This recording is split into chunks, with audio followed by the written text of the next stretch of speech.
Hello and welcome back to the Real Guy Garage. This week we got a few things we're going to do with our 1944 Ford 2N tractor that I lovingly call the Mutt. So we're going to go ahead and change the oil in it, which I've already started draining it out.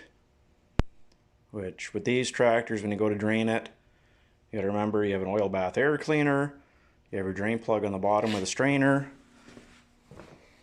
You have a drain in the side of the oil filter housing, plus you have the oil filter and everything that has to come out to drain. So that's one of the things I'd like to do this week. I ordered some stuff from Steiner Tractor. So a few of the little issues it has right now. These 2Ns and 9Ns are really bad for this top cover here. So what happens is, if I pull my boot off here, down inside here, on this side there's nothing, but if we go around the other side here quick, you'll see that there's a pin. Now that pin is what's controlling our shifter, and what happens a lot of times is there's a spring on the bottom and it breaks. So this pin here I can just about pull out by hand. That's not a good thing. That pin is supposed to sit so it's tight inside this crease, so the shifter can only go where it's supposed to. So first, second, third, and reverse. So you'll see that it's all oblong in here. That's all supposed to be straight. So I'll do a little more in-depth video on that on itself when I go ahead and repair that. Which, fortunately, with these Ford tractors, you can buy all this stuff brand new. So, not the covers. You got to repair the cover. I'll show how to do that. But you can buy the pin, you can buy the boot, and you can buy the spring that's on the bottom side of this cover here. So, we're going to go ahead and fix that. I want to replace the oil pressure gauge and get rid of this international one. The exhaust, I'm going to have to reroute because I'm planning to put the Davis Skyline loader on this tractor. I got to replace the governor because, well, it's really bad. Like, you can see the amount of bearing play in there. It's had its day, and it leaks oil. It's so loose that the seal inside the end of that shaft doesn't seal anymore. So that's got to get replaced. What else? Well, it's hard to tell now. I'll show it better when I take the hood and grill and everything off, but in order to put the loader on, I have to put a loader drive hub on the front of the crankshaft pulley, which is not a big deal in itself, and it's actually going to solve another problem this tractor has because the crankshaft pulley is actually bent. So it wobbles, and this belt, I can't keep any tension on it because it wobbles so much that it backs the tension off. So that's another problem that's going to get fixed. The headlights are going to get relocated because of the loader. I'm going to take the grill out, which is not a loss to me because this is just a cheap offshore generic replacement grill anyway, so it's not like I'm losing an original grill. These tires are going to come off. These front hubs are going to come off. I'm going to put a set of 8N hubs on it. I'm going to repack the bearings and everything on that. I'll go through how to inspect them. In the back, I'm going to repaint the hub faces and stuff. Just clean that crap up. Just because I'm going to paint the front rims and everything, so I might as well have all that clean and good. I'm going to fix the broken hood hinge. That I'll just clean up and weld back on. So that'll get fixed. What else? Oh, in the hydraulics, we're going to pull the top cover off and rebuild the piston up in the top of it, because that's really common. That I actually already have. I'm waiting on some of the other stuff. So we're going to put the NAA style in here, which is a single seal piston, and we'll hone out the cylinder and everything. I'm going to put a set of spark plugs in it because, well, couldn't hurt it. And I'll readjust the carburetor now that we're into warm weather again. And I got a couple little things I want to try and adapt. I painted the my back blade because it was pretty crusty and nasty. Still needs another coat, and then I'll flip it over and paint the other side. So I got the 8N hubs that came off the 8N I had. I want to put the flip-up seat from the 8N on this tractor, mostly because that seat's falling apart. And then I have the running boards off the 8N because I kind of want to put them on this tractor too. Oh, there's one of the other things I'm going to fix. I've been leaving a pan under the back of the PTO because this tractor leaks. So that needs to be fixed for sure. I want to add two supports to the top of my ammo box that I use here for my implement pins. So I'm going to fix that. I'm going to fix some of the wiring up too, just route it a little bit nicer. Like I said, I'm going to reroute the exhaust so that it's not going to be in the way of the loader. Because this loader frame here is going to go on this tractor. This is a Davis Skyline model P90. And it's kind of cool because they were designed to use on these tractors. So they're a really nice, compact little loader. And they'll lift pretty high for what they are. So we're going to go ahead and get that all modified and fit and everything. And I'll give it a coat of red paint because originally that was red. You can kind of see some of the red paint and stuff showing through.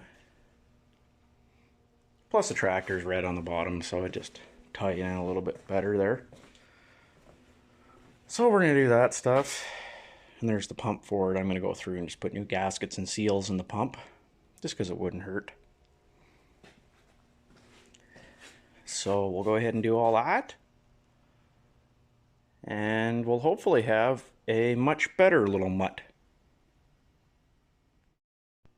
Okay, so took the grill out, which if it has an 8N style grill or an aftermarket one, all you have is two retaining bolts in the bottom here, because there's supposed to be a flip down grill anyway for you to be able to clean the radiator out.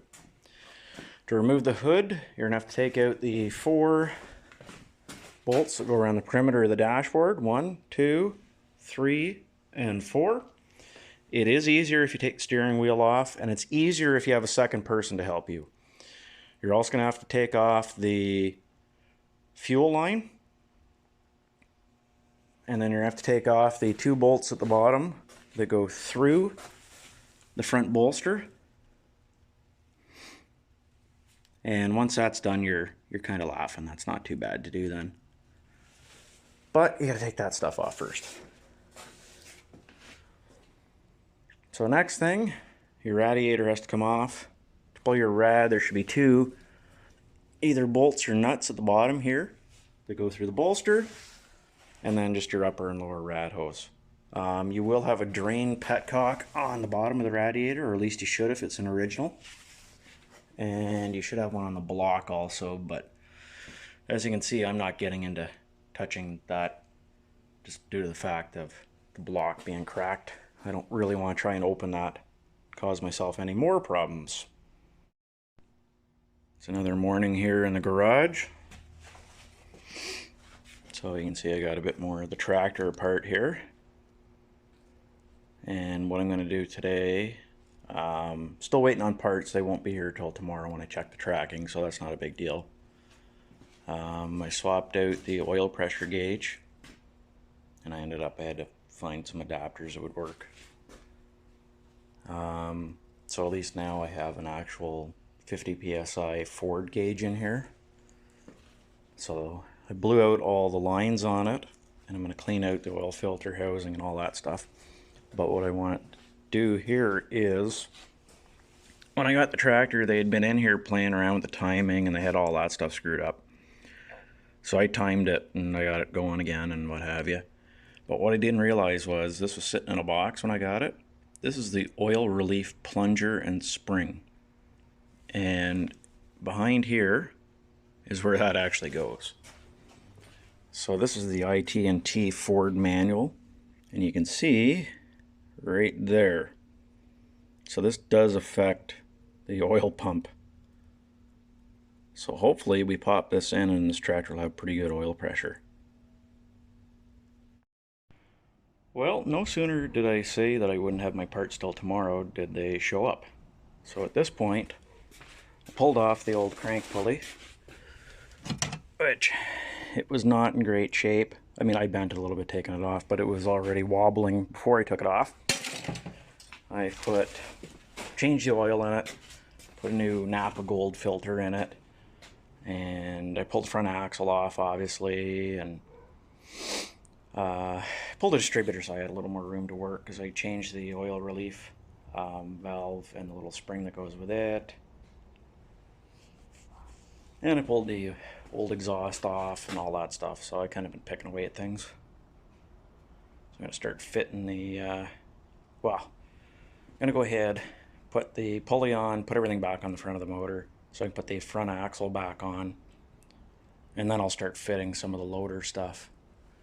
So I got the, where did I put it? I got the new pulley, which has a recess here, and it has a drive hub, right? So the drive hub there bolts into the center of here, and you'll see that it has a little hex where the drive shaft goes in. I also got the spring and the pin that goes in for that shifter. And cowtails, because Steiner always sends you cowtails, which are pretty neat little candies. And I got a seat cover for the tractor so that the metal seat doesn't hurt my ass anymore. So we'll go ahead and get started on that.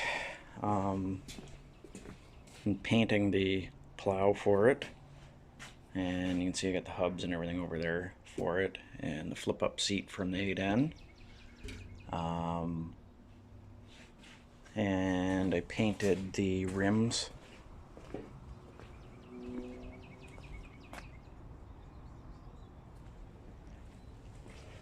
I just painted them with some aluminum implement paint because, as you can see, the back rims are sort of an aluminum color, and eventually I'll repaint them too, because I want to paint the center hubs here red, because I'm going to paint the front hubs red, just because the whole tractor is red and gray like a newer N series, so I kind of want to keep it that way.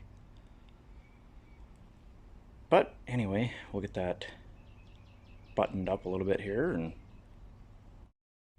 okay, after a moderate fight to the death, I was able to get the crank pulley on. Only to find that my original pulley bolt here is not going to work with the drive hub. So what I need is a smaller headed bolt to go in there, and then I'll need some small bolts to hold on the drive hub. And of course, this is about as obscure of a thread as you can find. It is 5/8 National Fine 18, so it's obscure. So I need that, and I'm going to need a set of 1/4 by 28 bolts to hold the drive hub onto the crank pulley. So I guess we'll go look for those.